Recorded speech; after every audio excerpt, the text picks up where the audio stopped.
Bismillahirrahmanirrahim. Assalamualaikum warahmatullahi wabarakatuh. Waalaikumsalam warahmatullahi wabarakatuh. Amin ya rabbal alamin. Alhamdulillah. Jadi GERD menurut ilmu kedokteran itu asam lambung yang tinggi, sehingga dari mulai lambung naik ke ulu hati, naik ke dada, tenggorok sampai nyekik, yang memang itu yang analisa teman-teman dokter ya. Tetapi barangkali saya memberikan pandangan lebih tajam istilahnya. Kalau umpamanya itu dari asam lambung, dari lambung naik kemudian sampai nyekik, mengunci, itu bukan berarti dari asam lambung, karena memang kalau menurut saya Allah itu membuat lambung dan asam yang ada pada lambung untuk menghancurkan makanan. Itu lambung itu dalam kondisi dia kebal dari asam yang ada di lambung, yang sudah diciptakan oleh Allah Ta'ala memang untuk menghancurkan makanan, membantu menghancurkan makanan istilahnya. Jadi menurut saya itu untuk menghancurkan makanan, mengurai vitamin, mengurai mineral sebenarnya itu. Kalau yang dimaksud teman-teman dokter itu adalah asam yang ada di lambung, boleh ya. Tetapi kalau saya lebih menuju ke arah ada sesuatu yang ada di lambung yang menyebabkan itu munculnya GERD. Kalau teman dokter bilang GERD, makanya GERD itu sulit untuk diobati.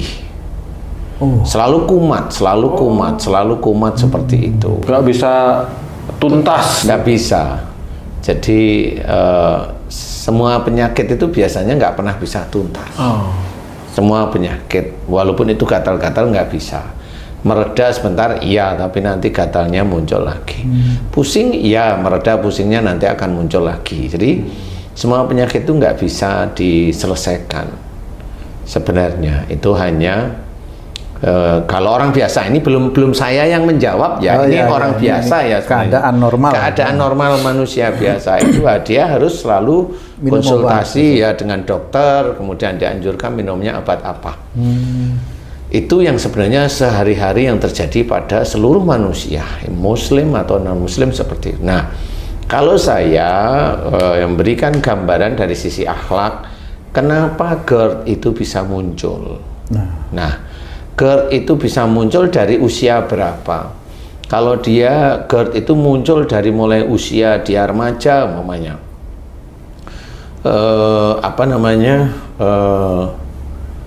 di usia 20-an, sebelum 20 atau di atas 20, GERD itu muncul sampai seterusnya. Nah, biasanya GERD itu memang nggak bisa sembuh. Ya. Dia harus ke dokter terus-menerus, dan itu kalau nanti suatu titik-titik tertentu memang nggak bisa, ya dia meninggal karena GERD.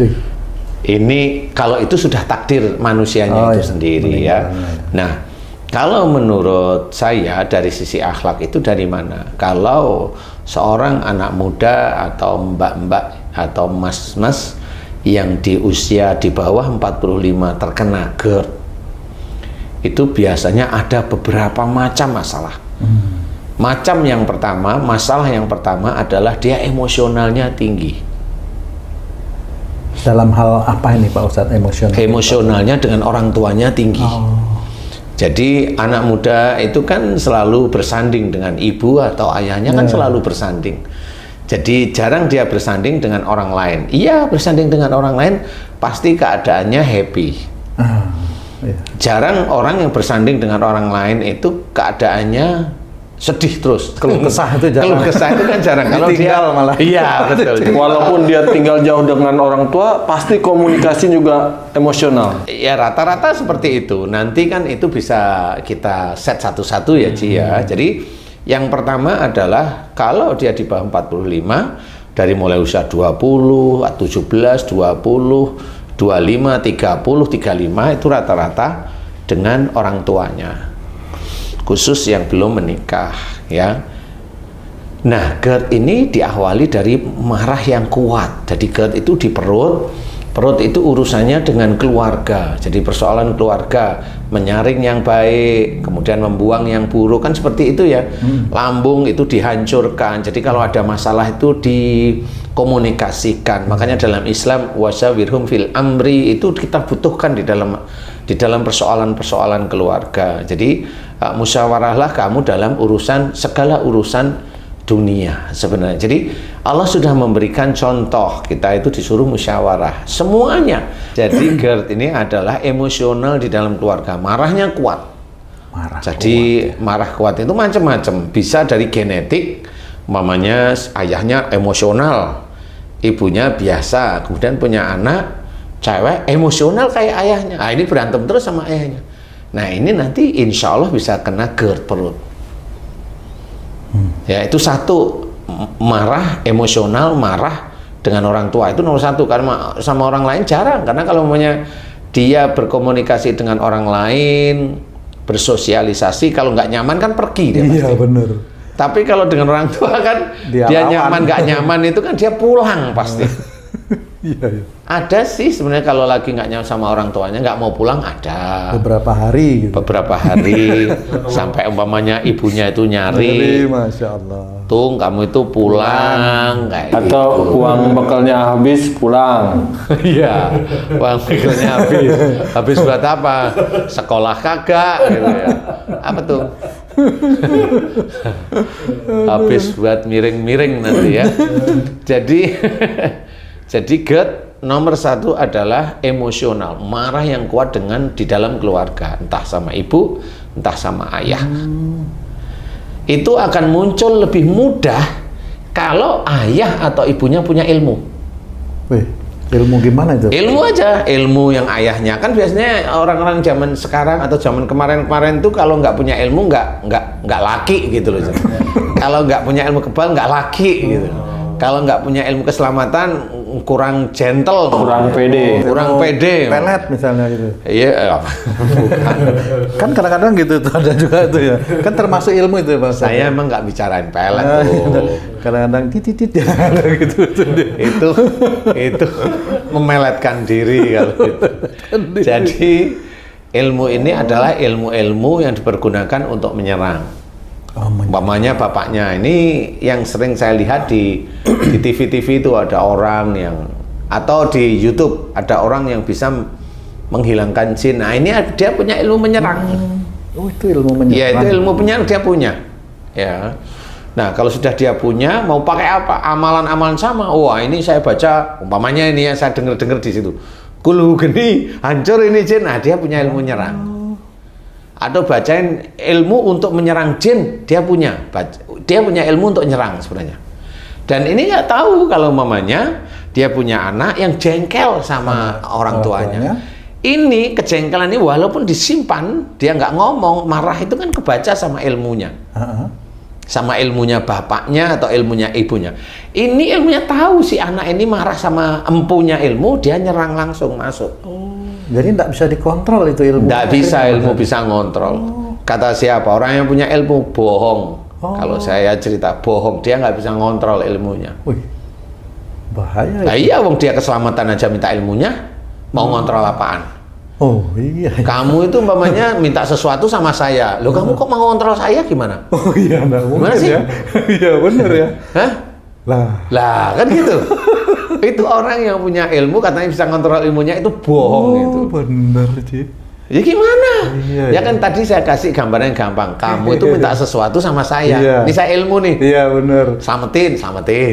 Suatu ketika kamu ngontrol saya, lah saya kan ketawa. Marah ya jadinya. Lah wong kamu itu dikit-dikit minta aku. Kamu anggap aku itu Tuhanmu, kok kamu itu mau ngontrol aku gimana? Kan gitu. Jadi itu kalau ada orang seperti itu, aku bisa ngontrol ilmunya bohong. Bohong ya. Karena kebanyakan seperti pasien yang punya ilmu itu minta dirontokkan karena sudah bermasalah di dalam keluarganya. Wih. Nah ini yang menjadi GERD lebih cepat. Jadi kalau anak baru marah sama orang tuanya, sekali langsung GERD, itu orang tuanya punya ilmu. Insya Allah langsung saya bisa merinci bahwa orang tuanya punya ilmu. Karena ilmunya yang nyerang anaknya dan nggak mau keluar ilmu itu. Duh. Maksudnya ilmu itu masuk tapi di dalam tubuh orang tuanya masih ada juga gitu. Ada, kan yang nyerang anak buahnya. Iya. Pecah-pecah gitu. Iya, kan anak buahnya yang nyerang. Seperti itu. Kan pura-puranya itu komandonya itu di tubuh bapaknya. Nah itu anaknya marah ya tinggal ngomong itu marah tuh, habisin tuh gitu. Ya begitu-begitu. Nah itu GERD akan cepat sekali. Jadi siapapun sedulur beriman yang terkena GERD atau anaknya terkena GERD ini bisa ini menjadi pelajaran ya, menjadi pelajaran bagi anak-anaknya yang terkena GERD ya. Kemudian kalau itu ke orang lain yang sudah dewasa mamanya, yang sudah dewasa itu mamanya sudah berkeluarga, dulu zaman berkeluarga nggak kena GERD, tapi setelah mencoba cari rizki kok dia kan ada GERD mamanya. GERD ada yang di sini gerak gini, pindah-pindah begini. Masa asam lambung berpindah-pindah? Nah ini nggak mungkin gitu. Jadi itu nggak ada ilmunya di teman-teman dokter itu bohong ini halusinasi nih pasien saya pasti seperti itu. Tapi sebenarnya enggak, namanya orang itu kalau diginiin itu kan ya kerasa ya. Nah ini kan kerasa di sini ada gerak ke sini. Nah, jadi nggak bisa pasien tuh ngomong ada yang gerak-gerak dok, bohong nih penipu nih gitu. Ya kan nggak bisa seperti itu. Di USG kelihatan nggak tuh? Ada yang kelihatan, ada yang enggak. Tapi kalau itu jin biasanya nggak kelihatan. Karena yang gerak-gerak itu ada. Apa yang menyebabkan dia itu terkena GERD, lambung, asam lambung, dan itu nggak pernah bisa terobati, walaupun sudah dibaca-bacain, ya karena memang itu harus ketemu dengan yang diizinkan oleh Allah Ta'ala ahlinya. Jadi di sini pada saat dia itu sudah mulai buka dagang, beberapa bulan terkena GERD, nah itu sudah langsung ketemu bahwa dia disihir atau disantet oleh lawan dagangnya. Dan naruh sesuatu, dibikin sakit, dibikin tutup, dibikin sepi, dibikin macam-macam, sehingga dia sendiri kerasa sakit. Nah ini GERD yang diawali dari sihir. Nah, dari inilah sebenarnya terpacu. Orang yang terkena GERD atau terkena sihir itu pasti emosionalnya kan tinggi. Nah, kalau dia emosionalnya tinggi terus, GERD itu tidak akan mereda. Saya bilang reda, bukan hilang. Kalau dia bisa meredakan emosionalnya, tidak emosional. Maunya kena itu, yang kena itu ibu-ibu. Dia waktu dulu momennya emosional dengan suaminya kan gitu ya, kemudian dia mendengar melihat acara kita, nggak boleh ya emosional, berarti emosional harus ditata, dirapikan, tidak diumbar, sering berpikir yang lebih jauh tentang kalau mau marah mamanya. Nah dari situlah mulai dia itu mendapatkan hidayah oleh Allah Ta'ala. Pada saat mendapatkan hidayah itu dia mencoba istighfar, mohon ampun terus-menerus, GERD-nya memang nggak keluar. Tapi tidak memberikan reaksi gitu. Nggak memberikan reaksi memang. Dan juga nggak hilang. Nggak hilang juga, dia ada di situ. Karena dia tertib sudah, nggak emosional, nggak ini. Suatu ketika kalau dia nggak terusik, jadi dia bisa. Kemudian kalau memang suatu ketika dia terusik emosionalnya, entah memangnya kalau dia itu punya anaknya sudah mulai gede, jengkelin, nah dia terpancing lagi, nah ini muncul lagi. Karena memang itu dilarang, marah itu dilarang oleh Allah Ta'ala. Jadi sampai Allah itu memberikan gambaran istilahnya la taktab walakal jannah, jangan marah bagimu surga, itu benar-benar itu harus kita pikirkan, dan bagaimana kita itu belajar tidak marah di setiap keadaan kehidupan kita. Inilah yang harus kita kerjakan. Jadi hadis atau ayat-ayat Quran itu harus kita pakai, nggak hanya cuma kita apalin aja. Makanya Allah menyuruh lintalahum, artinya apa? Lemah lembutlah kamu kepada mereka. Ini perintah Allah sebenarnya. Ini adalah sunnah yang harus dikerjakan setiap saat oleh semua orang, semua manusia, nggak cuma muslim saja. Kemudian kalau ada masalah itu menjadikan kita terpancing atau kita didolimi sama orang lain, Allah menyuruh lagi, fa'fu anhum, maafkan mereka. Jadi sebagai seorang muslim, kalau kita didolimi, kita nomor satu memaafkan kesalahan mereka. Loh itu berarti takut Ustaz? Enggak takut. Saya hanya mengikuti perintah Allah. Kalau saya mengikuti nafsu saya selesaikan orang itu. Tapi karena saya mengikuti perintah Allah Ta'ala, saya mending memaafkan aja. Nah inilah kita belajar taat kepada Allah Ta'ala. Bukan berani kita takut, enggak. Dan juga bukan berani terus ngancam-ngancam orang, semua orang diomongin, dia kelihatan marah biar kelihatan pemberani. Lucu kalau itu orang muslim jadi lucu. Gitu. Nah, kita dianjurkan oleh Allah Ta'ala untuk memaafkan kesalahan-kesalahan orang lain. Ini tuntunan dari Allah yang sudah dikerjakan menjadi sunnah dari Rasulullah Muhammad SAW. Nah, selain itu apa? Yang lebih tinggi, lebih yang tidak mengenakan bagi seorang yang kita didolimi, apa? Kita diminta untuk mendoakan orang yang berbuat dolim kepada kita. Fa'fu anhum, maafkan mereka, wastaghfir lahum, mohonkan ampunan dosa mereka kepada Allah. Itu sulit. Kira-kira yang kayak seperti apa kata-kata mohonkan ampunnya itu Pak Ustaz? Ya, mohonkan ampun itu gini, mamanya aku istrimu, mamanya. Ini aku doa, ya Allah ampunilah dosa-dosa suamiku yang dulu sering melakukan dan omongannya kepada saya, dan omongannya kepada anak-anak, dan menjadi itu ampuni dosa suami saya. Ampuni dosa suami saya ya Allah. Ampuni dosa suami saya, baru muji Allah. Subhanallah walhamdulillah wala ilaha. Serahkan pada Allah Ta'ala. Seperti itu. Jadi memohonkan ampun ya seperti itu. Ya, kalau Haji J juga mau doain istrinya, doain. Kalau Haji J kan cinta banget sama istrinya, ya didoakan. Alhamdulillah. Iya, apa doanya? Ustaz, saya pernah melihat orang sakit GERD, Ustaz. Ya Allah, itu kata dia bilang, seolah-olah nih tenggorokan tuh tidak ada lubangnya. Makanannya nelen, sakit, napas juga susah. Itu udah seperti orang mau mati gitu. Padahal saya belum tahu kayak apa mati. Tapi kelihatan kelojotannya itu ya. Gitu. Masya Allah. Iya, kalau ini tadi masih di perut nih ya. Ini masih di perut nih. Kemudian kalau sampai naik sampai ulu hati, dada panas. Nah, itu sebenarnya proses dari makhluk sebenarnya. Saya tetap harus menceritakan bahwa itu makhluk, yaitu jin, entah itu dari sihir, entah itu ilmu dari orang tuanya yang menyerang dia, entah itu ilmu dari mantannya, mantan pacar yang nggak jadi nikah, itu kan marah. Ya, banyak lah seperti itu di Indonesia, itu banyak sekali. Nah, itu masuk GERD. Kemudian kalau memang orangnya emosional, orang emosional itu kan ada masalah langsung langsung wah gitu. Cepat tersinggung lah. Nah, kalau itu muncul terus-menerus, dosanya itu kan di hadapan Allah Ta'ala jelas dosa mulut. Karena nggak bisa menjaga mulutnya. Tenggorokan itu untuk mengeluarkan suara nada keras kenceng.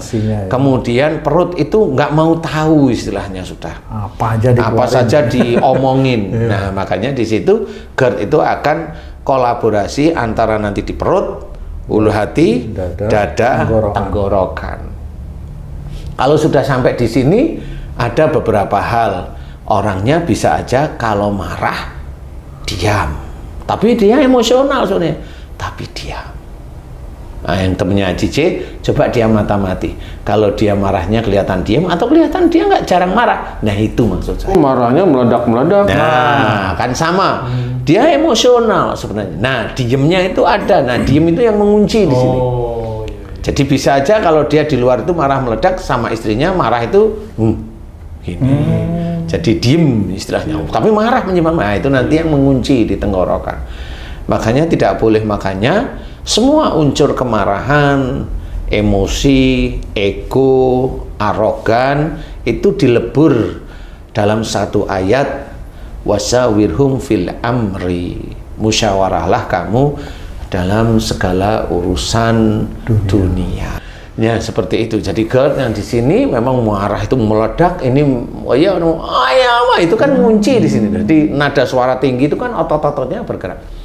Seperti itu. Nanti juga makhluk itu di sini entah itu sihir, entah itu ilmu orang tuanya dulu yang dia marah ini naik. Nah itu juga atas izin Allah. Oh iya. Atas izin Allah. Kenapa? Dia kena sihir pun atas izin Allah karena dia masih banyak dosa sehingga dia kena sihir.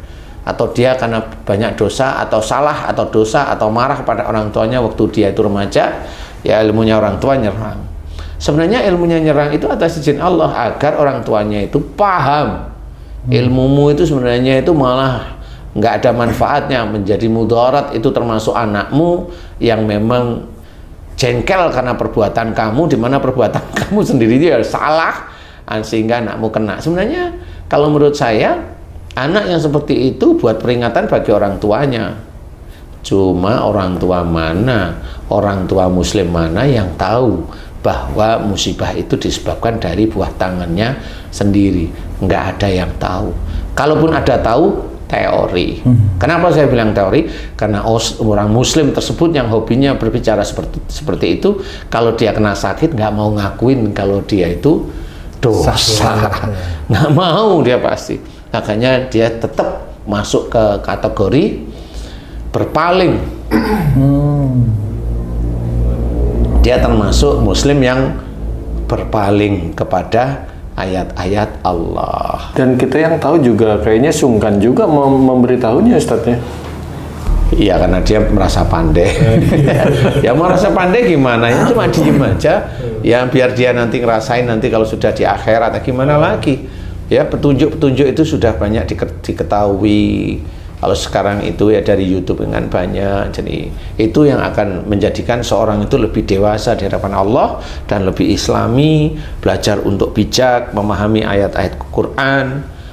Tidak cuma memahami aja, dikerjakan, diketahui. Mamanya tadi ketahui GERD itu dari mana? Dari emosi, dari marah di dalam keluarga awalnya. Nah, kalau sudah itu, ayat itu kan sudah masuk. Wa ma asabakum min musibatin fabima kasabat saydikum. Apa saja musibah yang kau terima itu dari buah tanganmu sendiri. Nah, kalau sudah seperti itu, musibah itu dari buah tangan kita, berarti maksudnya ini adalah dosa kita. Jadi musibah itu bukan dari amal soleh kita, bukan. Tapi diperlihatkan oleh Allah Ta'ala dari dosa kita. Nah kalau dari dosa kita berarti kita nanti mohonnya itu adalah ampunan. Karena kita sering lalai mohon ampun kepada Allah pun nggak pernah fokus di titik itu. Seperti itu. Makanya kalau GERD itu adalah sesuatu di makhluk di sini, kemudian naik di ulu hati, kaku hati, naik di dada, panas semua dadanya, dia marah, mengunci di sini, marahnya dengan tekanan. Seperti itu, insya Allah. Jadi kalau seperti itu sudah, nanti tinggal dimohonkan kepada Allah Ta'ala ampunan. Ya Allah, jika GERD saya disebabkan karena emosional saya kepada keluarga saya. Pada siapa? Bisa pada suami, bisa pada istri, bisa pada orang tua, bisa pada mertua, bisa satu. Kemudian kaku hati, ulu hati. Ini kaku hati kita, nggak mau mendengarkan masukan. Kemudian dari marah saya, di dada itu marah. Dari marah yang saya keluarkan melalui lisan saya di sini. Jika itu dosa, ya Allah ampuni dosa-dosa saya. Astaghfirullahaladzim. Astaghfirullahaladzim. Ini bagi yang sudah dewasa. Jelas, ini jelas. Doa kepada Allah Ta'ala dan berjanji pada Allah jangan diulang. Berjanji pada Allah, saya nggak mau ulang. Ya Allah, saya belajar mau jadi orang yang soleh. Berjanjilah pada Allah Ta'ala, kemudian belajar untuk tidak mengulang. Insya Allah GERD itu nanti melandai itu menurun. Kalau memang itu, ini kok GERD-nya belum hilang, padahal sudah doa 3 bulan belum hilang, berarti ada sihir. Itu harus pintar memikirkan seperti itu. Sihir, doakan untuk sihir. Gimana caranya? Ya kalau ada mantra sihir, mohon kepada Allah Ta'ala dihancurkan, karena kita nggak punya ilmu. Betul. Mantra sihir di dalam tubuh kita itu gaib, jadi kita nggak ngerti. Serahkan yang maha gaib, yaitu Allah. Ya Allah, jika ada sihir dalam tubuhku, Jika mereka masuk karena dosa-dosaku, ampuni dosa-dosaku, astagfirullahaladzim. Jika ada mantra sihir masuk dalam tubuhku, aku mohon padamu hancurkan mantra sihirnya ya Allah, amin. Hancurkan mantra sihirnya, amin. Muji Allah, subhanallah, walhamdulillah, wala ilaha illallah, wallahu akbar. Kemudian ya, hancurkan mantra-mantranya yang kita tidak tampak, tidak bisa melihat. Ya Allah, aku hanya mohon kekuatanmu, hancurkan ya Allah. Aku mohon ridhomu, hancurkan ya Allah. Muji Allah lagi, subhanallah, walhamdulillah, wala ilaha illallah, wallahu akbar. Kemudian kalau dukunnya atau orang yang mengirim didoakan agar dukun yang menyerang saya ya Allah, dukun yang berbuat zalim kepada saya melalui sihirnya, aku mohon padamu selamatkan mereka. Selamatkan mereka ya Allah, amin. Selamatkan mereka ya Allah, amin. Pujilah Allah. Udah, kita nggak punya kekuatan, kita hanya pasrah mohon kepada Allah Ta'ala. Sama seperti kalau kita itu berusaha mencari kerjaan, kita kan berdoa, ya Allah aku mohon padamu izinkan saya bisa bekerja dan mudahkan saya mendapatkan pekerjaan. Kan doa seperti itu. Kalau doa Ustadz secara nggak langsung tanpa kita perintah, ilmu kita yang ada itu menyerang istri atau anak, doanya seperti apa tuh? Ya mohon ampun kalau itu memang ilmu saya dan tarik keluar ilmu saya ya Allah. Tarik ya mohon kepada Allah. Tarik kan nggak bisa apa namanya? Dia itu nggak bisa ngomando. Kalau nggak percaya coba aja. Kalau ilmu itu sudah masuk ke tubuh manusia, udah nggak bisa keluar.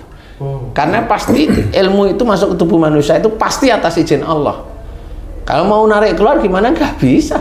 Dukun santet itu loh, suruh ngeluarin ilmunya, santet nggak bisa kok. Serius nggak bisa. Kalau dari kirim nggak bisa dia. Udah nggak bisa. Walaupun dia bisa ngirim, nggak bisa. Nggak bisa. Nah itu memang kenyataannya, makanya banyak yang nggak pernah sembuh. Yang seperti itu, makanya di sini kita coba setting GERD, insya Allah masih bisa kemungkinan sembuh, insya Allah. Asal kembali ke jalan Allah, berbuat baik lagi, mohon ampun dan berbuat baik. Kalau salah dosanya pada orang tua, minta maaf terus setiap hari sampai GERD-nya nanti hilang.